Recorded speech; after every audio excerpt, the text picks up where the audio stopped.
வரணும்னு நினைக்கிறது தப்பு கிடையாது. பட் அதுக்காக அவர் என்ன முயற்சி எடுத்திருக்காரு அப்படின்றத நம்ம பார்க்கணும். இன்னொரு விஷயம் என்னன்னா, he is always targeting one particular party. Okay, உங்களுக்கே தெரியும் எந்த பார்ட்டி அப்படின்னு. So is always like focusing on that one person.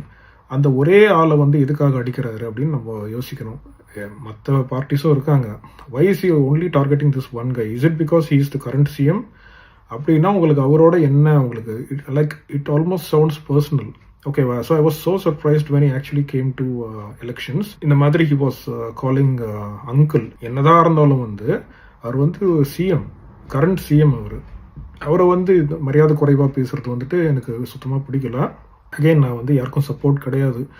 But இதுவே வந்து ஸ்டாலினோ இல்லை இபிஎஸ்ஓ ஓபிஎஸ்ஓ யாரோ அவங்க வந்துட்டு இந்த மாதிரி ஒருத்தர் பார்த்து அங்கிள் ஆண்டி அப்படின்னு சொன்னால் நல்லா இருக்குமா? நீங்களே யோசிச்சு பாருங்கள். Just because your a hero, உங்களை வந்துட்டு மக்களுக்கு உங்களை பிடிக்கல